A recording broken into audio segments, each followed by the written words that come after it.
PMMC instrument. इस lecture में हम लोग पीएमएमसी इंस्ट्रूमेंट के कंस्ट्रक्शन, ऑपरेशन और इसमें जो टॉर्क प्रोड्यूस होते हैं उनका एक्सप्रेशन डिस्कस करेंगे। सबसे पहले हम ये जानते हैं कि पीएमएमसी इंस्ट्रूमेंट है क्या। पीएमएमसी का पूरा नाम है परमानेंट मैग्नेट मूविंग कॉइल, यानी कि PMMC instrument stands for permanent magnet moving coil instrument, यानी पीएमएमसी इंस्ट्रूमेंट का जो पूरा नाम है वो है permanent magnet moving coil instrument. It is an electrical measuring instrument used for measurement of DC current end voltage, यानी कि पीएमएमसी इंस्ट्रूमेंट एक मेजरिंग इंस्ट्रूमेंट है जो कि डीसी करंट और डीसी वोल्टेज के मेजरमेंट के लिए यूज किया जाता है। पीएमएमसी इंस्ट्रूमेंट एसी करंट या एसी वोल्टेज को मेजर नहीं करता है, सिर्फ और सिर्फ डीसी करंट और डीसी वोल्टेज को मेजर करता है। Principle of operation: when a current carrying coil is placed in the magnetic field produced by permanent magnet, the coil experiences a force and moves। कहने का मतलब है कि जब किसी करंट कैरिंग कॉइल को परमानेंट मैग्नेट के द्वारा प्रोड्यूस किया गया मैग्नेटिक फील्ड में रखते हैं तो वह कॉइल एक फोर्स एक्सपीरियंस करता है और यह फोर्स रोटेटिंग इन नेचर होता है और कॉइल को मूव करने के लिए फोर्स करता है। The amount of force experienced by the coil is proportional to the current passing through it, और जो फोर्स एक्सपीरियंस होता है उस कॉइल के द्वारा उसका अमाउंट प्रोपोर्शनल होता है उस करंट के जो कि उस कॉइल के थ्रू पास कर रहा है। यानी कि अगर करंट का वैल्यू ज़्यादा है तो उस कॉइल के द्वारा जो फोर्स एक्सपीरियंस होगा वो भी ज़्यादा होगा। इसी प्रिंसिपल पे जो हमारा पीएमएमसी इंस्ट्रूमेंट है वो वर्क करता है। अब हम लोग पीएमएमसी इंस्ट्रूमेंट का कंस्ट्रक्शन डिस्कस करते हैं। यह फिगर पीएमएमसी इंस्ट्रूमेंट का कंस्ट्रक्शन शो कर रहा है, जिसमें कि ये आपका परमानेंट मैग्नेट का नॉर्थ पोल और साउथ पोल है। बीच में जो एयर गैप है उसमें मैग्नेटिक फील्ड प्रोड्यूस होता है नॉर्थ पोल और साउथ पोल के कारण, और उसी मैग्नेटिक फील्ड में आपका ये मूविंग कॉइल है। और ये कॉइल जो है एक एल्युमिनियम के फॉर्मर पे होता है, और ये एल्युमिनियम का फॉर्मर एक आयरन कोर पे होता है। ये आयरन कोर जो है ये मैग्नेटिक फील्ड को यूनिफॉर्म और रेडियल बनाने में मदद करते हैं। और ये पूरा मूविंग सिस्टम स्पिंडल से कनेक्टेड होता है, और ये स्पिंडल को वियर एंड टियर से रोकने के लिए, इसको घिसने से बचाने के लिए ये ज्वेल बेयरिंग प्रयोग किया जाता है दोनों साइड में। ये आपका पॉइंटर है जो कि जब हमारा कॉइल मूव करता है तो उसी के रिस्पेक्ट में हमारा ये पॉइंटर भी स्केल के ऊपर मूव करता है, और जिस क्वांटिटी को मेजर करना है उस क्वांटिटी के मैग्नीट्यूड को शो करता है। ये स्प्रिंग है, 2 स्प्रिंग यूज होते हैं, ये कंट्रोलिंग टॉर्क प्रोवाइड करते हैं। पीएमएमसी इंस्ट्रूमेंट में जो पार्ट्स हैं उसके बारे में हम बारी बारी से डिस्कस करते हैं। पहला है magnet system. The PMMC instrument has a powerful U-shaped permanent magnet made of alnico, यानी PMMC इंस्ट्रूमेंट में एक U शेप का पावरफुल मैग्नेट होता है जो कि एल्निको मटेरियल का बना होता है। Between the magnetic poles there is a fixed soft iron cylinder, यानी कि परमानेंट मैग्नेट के जो 2 पोल होते हैं नॉर्थ पोल और साउथ पोल, इनके बीच में एक सॉफ्ट आयरन जो कि सिलेंड्रिकल इन शेप होता है वो रखा हुआ रहता है, और इस आयरन का काम है to make the field radial and uniform. जो मैग्नेटिक फील्ड है उस मैग्नेटिक फील्ड को रेडियल और यूनिफॉर्म बना के रखना उस आयरन का काम है। The cylindrical iron core also reduces the reluctance of the air path between the poles. दोनों पोल्स के बीच में जो एयर पाथ है फ्लक्स को ट्रेवल करने के लिए जो एयर पाथ है, उस पाथ में जो रिलक्टेंस है उसको कम करने का काम भी ये आपका सिलेंड्रिकल आयरन कोर करते हैं, और इस प्रकार से वो फील्ड के स्ट्रेंथ को इंक्रीज करते हैं। इसमें दूसरा जो पार्ट है वो है moving system. A moving coil having number of turns of thin insulated wire are mounted on a rectangular aluminium former, यानी कि एक रेक्टेंगुलर एल्युमिनियम के फॉर्मर पे थिन इंसुलेटेड वायर मीन्स पतला और इंसुलेटेड वायर जिसमें कि कई सारे टर्न्स होते हैं वो माउंटेड होते हैं, उस पर लपेटे हुए होते हैं। The former is carried on A spindle, और जो फॉर्मर है वो एक स्पिंडल के सहारे होता है, और स्पिंडल इज पाइवोटेड मीन्स किलित होता है। The spindle is pivoted with dual bearing to avoid wear and tear, यानी कि स्पिंडल जब मूव करता है तो उसको वियर एंड टियर घिसने से रोकने के लिए ड्यूअल बेयरिंग दोनों साइड में प्रोवाइड किया जाता है। The moving coil is either rectangular और सर्कुलर इन शेप, जो मूविंग कॉइल हैं वो शेप में रेक्टेंगुलर भी हो सकते हैं, सर्कुलर भी हो सकते हैं। The coil is suspended so that it is free to turn about its vertical axis, यानी कि जो कॉइल है उसको इस प्रकार से सस्पेंड किया जाता है, लटकाया जाता है, ताकि वो अपने वर्टिकल एक्सिस के अक्रॉस आसानी से स्वतंत्र होकर वो मूव कर सके। पीएमएमसी इंस्ट्रूमेंट के कंस्ट्रक्शन में जो तीसरा पार्ट है वो है controlling system. The controlling torque is provided by 2 phosphor bronze hair spring, यानी कि पीएमएमसी इंस्ट्रूमेंट में कंट्रोलिंग टॉर्क प्रोवाइड करने के लिए 2 हेयर स्प्रिंग जो कि शेप में हेलिकल या स्पाइरल हो सकते हैं, और वो स्प्रिंग फॉस्फर ब्रॉन्ज के बने होते हैं, ये प्रोवाइड किए जाते हैं जो कि कंट्रोलिंग टॉर्क प्रोवाइड करते हैं। कॉइल्ड इन अपोजिट डायरेक्शन, और ये दोनों स्प्रिंग अपोजिट डायरेक्शन में कॉइल्ड होते हैं, लगे होते हैं। The control spring also carries the operating current, और ये जो कंट्रोलिंग स्प्रिंग है ये भी ऑपरेटिंग करंट को कैरी करते हैं, यानी करंट इनके थ्रू भी फ्लो होता है। चौथा पार्ट जो पीएमएमसी इंस्ट्रूमेंट में है वो है damping system. The eddy current damping is produced by the movement of aluminium farmer in the magnetic field of the permanent magnet. Permanent magnet के मैग्नेटिक फील्ड में जो एल्युमिनियम फॉर्मर है उनके मूवमेंट के कारण एडी करंट उसमें produce होता है। The damping system suppresses the oscillation of the pointer, और ये डैम्पिंग जो प्रोड्यूस होता है ये पॉइंटर के ऑसिलेशन को सप्रेस करने में हेल्प करता है। पांचवा पार्ट है इसमें pointer and scale. The pointer is carried by the spindle, यानी पॉइंटर जो है वो स्पिंडल से कनेक्टेड होता है, and it moves over A graduated scale, यानी कि एक ग्रेजुएटेड स्केल जिसमें कि कैलिब्रेशन किया हुआ है उसके ऊपर ये पॉइंटर मूव करता है। टू अवॉइड पैरेलक्स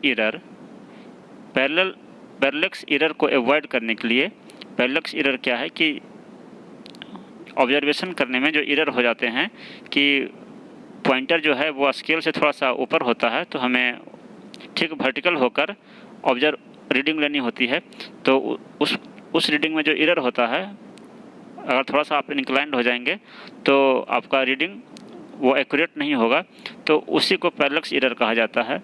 तो पैरेलक्स एरर को अवॉइड करने के लिए a mirror is usually placed, एक मिरर रखा जाता है along with the scale, scale के साथ एक मिरर भी रखा होता है। A balance weight is also attached to the pointer to contract its weight, pointer का जो बेट है उसको बैलेंस करने के लिए एक बैलेंस बेट पॉइंटर के साथ अटैच्ड होता है। अब हम लोग पीएमएमसी इंस्ट्रूमेंट का ऑपरेशन डिस्कस करते हैं। The current to be measured is passed through the coil winding, यानी जिस करंट को हमें मेजर करना है उस करंट को उस मूविंग कॉइल के वाइंडिंग के थ्रू पास कराते हैं। A torque is developed on each side of the coil, by the interaction of the magnetic field and the field setup by the current in the coil. यानी coil में जो current flow हो रहा है इसके कारण भी एक मैग्नेटिक फील्ड प्रोड्यूस होता है और एक परमानेंट मैग्नेट के कारण मैग्नेटिक फील्ड है। इन दोनों के इंटरेक्शन के कारण एक टॉर्क डेवलप होता है जो कि उस मूविंग कोयल के प्रत्येक साइड पे लगता है। The aluminium pointer attached to the moving system moves around the calibrated scale. और जो एल्युमिनियम का पॉइंटर जो कि मूविंग सिस्टम के साथ अटैच्ड होता है, जब हमारा कॉइल मूव करता है तो यह पॉइंटर भी मूव करता है और कॉइल का डिफ्लेक्शन को ये इंडिकेट करता है। The deflection is proportional to the current to be measured. और ये जो डिफ्लेक्शन है वो करंट के अमाउंट के, करंट के मैग्नीट्यूड के प्रोपोर्शनल होता है। यानी करंट का मैग्नीट्यूड ज़्यादा होगा तो डिफ्लेक्शन भी ज़्यादा होगा। अब हम लोग पीएमएमसी इंस्ट्रूमेंट में जो टॉर्क डेवलप होता है उसका एक्सप्रेशन डिराइव करेंगे। तो ये जो फिगर है इसमें ये आपका नॉर्थ पोल है और ये साउथ पोल है। दोनों पोल्स के बीच में मैग्नेटिक फील्ड होते हैं और इसको मेजर किया जाता है मैग्नेटिक फील्ड डेंसिटी के द्वारा, जिसको B से डिनोट किया गया है। ये आपका कॉइल है जिसमें कि n नंबर ऑफ टर्न है और इस कॉइल का जो एक्सियल लेंथ है, एक्सिस के क्रॉस जो लेंथ है वो उसको हम कैपिटल L से डिनोट किए हैं और इस कॉइल का जो चौड़ाई है उसको D से डिनोट किया गया है। तो हमने मान लिया है कि TD जो है ये आपका डिफ्लेक्टिंग टॉर्क है इन न्यूटन मीटर। उस कॉइल पे जो डिफ्लेक्टिंग टॉर्क जो प्रोड्यूस होगा उसको TD से डिनोट किया गया है और इसका यूनिट न्यूटन मीटर होगा। ये B जो है ये आपका मैग्नेटिक फ्लक्स डेंसिटी है जो उस एयर गैप में नॉर्थ पोल और साउथ पोल के बीच में जो फ्लक्स डेंसिटी है उसको B से डिनोट किया गया है और मैग्नेटिक फ्लक्स डेंसिटी का यूनिट वेबर पर मीटर स्क्वायर होता है। n is equal to number of turn है जो उस कॉइल में है। A उस कॉइल का इफेक्टिव एरिया है या क्रॉस सेक्शनल एरिया इसको कह सकते हैं और ये आपका लेंथ और विड्थ इन दोनों का प्रोडक्ट है।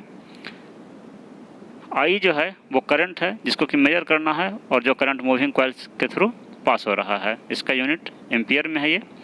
L जो है उस कॉइल का एक्सियल लेंथ है और D जो है वो विड्थ है और ये दोनों मीटर में होंगे। तो उस कॉइल के प्रत्येक साइड पे जो फोर्स लग रहा है, जो फोर्स लगता है वो मैग्नेटिक फील्ड का जो स्ट्रेंथ है उसके प्रोपोर्शनल होता है, मैग्नेटिक फील्ड डेंसिटी के प्रोपोर्शनल होता है। कॉइल के थ्रू जो करंट फ्लो हो रहा है उसके प्रोपोर्शनल होता है और उस कॉइल में जितने टर्न होते हैं उसके भी प्रोपोर्शनल होता है। साथ ही साथ उस कॉइल का जो एक्सियल लेंथ है उसके प्रोपोर्शनल होता है। यानी कि उस कॉइल के जो प्रत्येक साइड पे जो फोर्स डेवलप होता है उसे NBIL के द्वारा एक्सप्रेस किया जाता है। और जो यह फोर्स जो है ये एक टॉर्क डेवलप करते हैं। तो टॉर्क का एक्सप्रेशन होता है फोर्स इनटू डिस्प्लेसमेंट और वह कॉइल जो है वो D डिस्टेंस से डिस्प्लेस होगा। दोनों साइड के बीच का लेंथ D है तो ये आपका फोर्स है NBIL और इसको D से मल्टीप्लाई करेंगे तो हो गया NBIL into D। L into D को हम एरिया कह सकते हैं उस कॉइल का क्रॉस सेक्शनल एरिया। तो L इंटू D की जगह पे हमने A लिखा है तो आपका डिफ्लेक्टिंग टॉर्क का जो इक्वेशन है वो हो गया NBIA। यहाँ पे ये TD जो लिखा हुआ है ये आपका T के सफिक्स में D है, डिफ्लेक्टिंग टॉर्क का ये नोटेशन है, सिंबल है। तो उसी डिफ्लेक्टिंग टॉर्क को हम थोड़ा सा अरेंज किए हैं कि उसको लिखे हैं B into A into N into I। ये थोड़ा सा अरेंज किए हैं, इससे आपको याद करने में सुविधा होगी। इसको आप ऐसे याद रख सकते हैं कि डिफ्लेक्टिंग टॉर्क जो पीएमएमसी इंस्ट्रूमेंट में होता है उसे आप याद रखने के लिए इसको बानी पढ़ सकते हैं, बानी, या इसको आप बैन आई कह सकते हैं। तो आपको याद रखने में सुविधा होगा। और ये डिफ्लेक्टिंग टॉर्क का जो यूनिट है वो न्यूटन मीटर है। इसमें किसी किसी पर्टिकुलर परमानेंट मैग्नेट के लिए जो मैग्नेटिक फील्ड डेंसिटी है वो कांस्टेंट होता है और किसी पर्टिकुलर कॉइल के लिए नंबर ऑफ टर्न भी फिक्स है और उसका क्रॉस सेक्शनल एरिया भी फिक्स है। तो इस प्रकार से इन तीनों का प्रोडक्ट जो है वो एक कांस्टेंट आएगा। तो हम उस कांस्टेंट को जी से डिनोट किए हैं, जो कि B इंटू ए इंटू एन के बराबर है और यह एक कांस्टेंट है। तो हम कह सकते हैं कि जो डिफ्लेक्टिंग टॉर्क है TD डी सफिक्स में है, तो इसका एक्सप्रेशन हो गया आपको G इंटू आई, जहाँ G क्या है, G आपका कांस्टेंट है और ये B इंटू ए इंटू एन के बराबर है। तो अभी हमने डिफ्लेक्टिंग टॉर्क का एक्सप्रेशन डराइव किया और हम जानते हैं कि किसी भी मेजरिंग इंस्ट्रूमेंट में वो कंट्रोलिंग टॉर्क भी, एनालॉग इंस्ट्रूमेंट में कंट्रोलिंग टॉर्क भी डेवलप होता है जो स्प्रिंग के द्वारा प्रोवाइड होता है।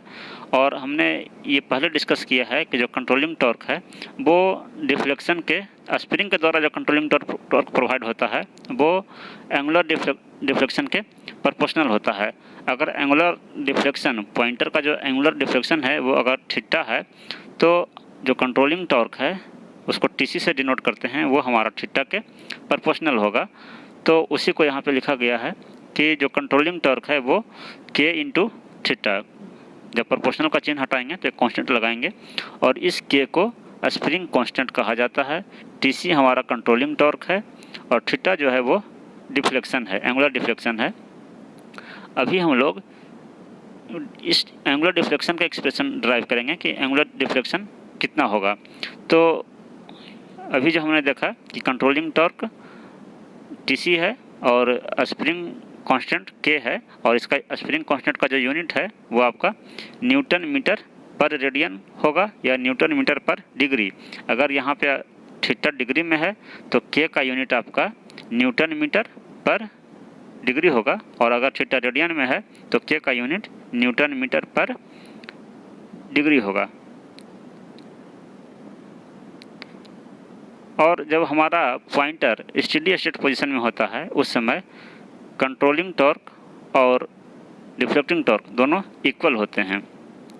तो डिफ्लेक्टिंग टॉर्क हमारा है G इंटू आई और कंट्रोलिंग टॉर्क है हमारा K इंटू थीटा।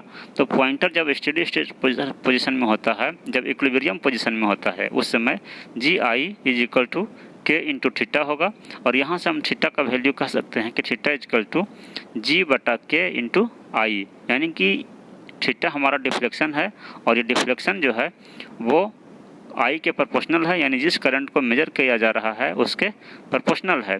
और G बटा K ये भी एक कांस्टेंट आएगा, तो हम कह सकते हैं कि हमारा जो डिफ्लेक्शन है वो करंट के प्रोपोर्शनल है। और यहाँ से अगर हम करंट का वैल्यू निकालना चाहें तो इसको हम लिख सकते हैं K बटा G इंटू थीटा, यानी जिस करंट को मेजर किया जा रहा है वह करंट डिफ्लेक्शन के प्रोपोर्शनल है। यानी कि अगर डिफ्लेक्शन ज़्यादा है इसका मतलब करंट का वैल्यू भी ज़्यादा है और डिफ्लेक्शन कम है तो करंट का वैल्यू भी कम है। 10. The deflection is directly proportional to the current passing through the coil. और इस प्रकार से हम कह सकते हैं कि जो डिफ्लेक्शन है वो उस करंट के डायरेक्टली प्रोपोर्शनल है जिस करंट को मेजर किया जा रहा है या जो कॉइल के थ्रू पास कर रहा है। Since the current is proportional to the voltage, और हम ये भी जानते हैं कि करंट इज इक्वल टू होता है V/R, यानी कि करंट जो है वो वोल्टेज के प्रोपोर्शनल होता है। तो hence the deflection is also proportional to voltage. और इस प्रकार से हम कह सकते हैं कि जो डिफ्लेक्शन है वो करंट के प्रोपोर्शनल है और करंट जो है वो वोल्टेज के प्रोपोर्शनल है, इसलिए जो डिफ्लेक्शन है वो वोल्टेज के भी प्रोपोर्शनल होगा।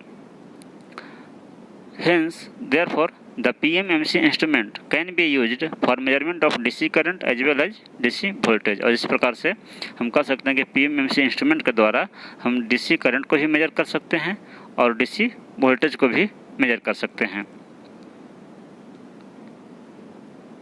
अब हम लोग ये डिस्कस करते हैं कि PMMC इंस्ट्रूमेंट AC के मेजरमेंट के लिए क्यों नहीं यूज होगा। The PMMC instrument can not be used for measurement of AC quantity. PMMC instrument को AC क्वांटिटी के मेजरमेंट के लिए यूज नहीं किया जा सकता है। If AC supply is given to these instruments, यानी कि अगर PMMC इंस्ट्रूमेंट में AC सप्लाई प्रोवाइड किया जाता है, an alternating torque will be developed, एक अल्टरनेटिंग टॉर्क डेवलप होगा। अल्टरनेटिंग कहने का मतलब है, आप जानते हैं कि जो हमारा एसी करंट होता है वो इस शेप का होता है, यानी कि टाइम के हर क्षण पे ये चेंज होते रहता है, इसको अल्टरनेटिंग करंट कहते हैं। तो उसी प्रकार से जब अल्टरनेटिंग करंट प्रोवाइड किया जाता है, पास किया जाता है, तो जो टॉर्क प्रोड्यूस होता है वो भी अल्टरनेटिंग टॉर्क प्रोड्यूस होता है, यानी कि कोई एक पर्टिकुलर डायरेक्शन में टॉर्क प्रोड्यूस नहीं होता है, बल्कि ये टॉर्क जो है वो अल्टरनेटिंग नेचर का होता है। Due to moment of inertia, चूँकि हमारा जो पॉइंटर है वो पॉइंटर है या कॉइल है वो स्टेशनरी पोजीशन में स्टार्टिंग में होता है, तो pointer will not follow the rapidly changing alternating torque. चूँकि हमारा टॉर्क कोई पर्टिकुलर डायरेक्शन में नहीं है, इसलिए, और वो चूँकि जो टॉर्क है वो बहुत रैपिडली चेंज हो रहा है, अल्टरनेटिंग टॉर्क है, तो हमारा पॉइंटर जो कि पहले से स्टेशनरी पोजीशन में है, तो मोमेंट ऑफ इनर्शिया के कारण वह पॉइंटर इस अल्टरनेटिंग टॉर्क को फॉलो नहीं कर पाएगा and will fail to show any reading, और कोई भी रीडिंग वो शो नहीं कर पाएगा, क्योंकि हमारा जो टॉर्क है वो किसी पर्टिकुलर डायरेक्शन में नहीं है, इसलिए वो पॉइंटर किसी पर्टिकुलर डायरेक्शन में डिफ्लेक्ट नहीं होगा।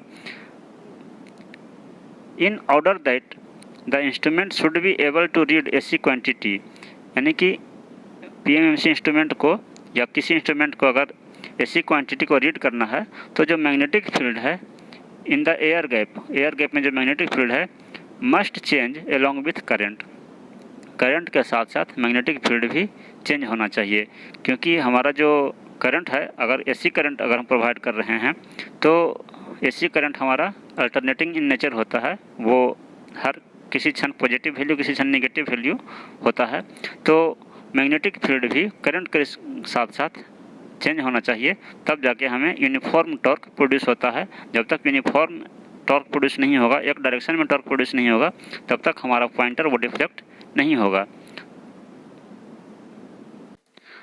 तो इस लेक्चर में हमने पीएमएमसी इंस्ट्रूमेंट के कंस्ट्रक्शन, ऑपरेशन और जो टॉर्क प्रोड्यूस होते हैं उनका एक्सप्रेशन हमने डिस्कस किया। नेक्स्ट लेक्चर में हम लोग इसके आगे डिस्कस करेंगे। Thank you.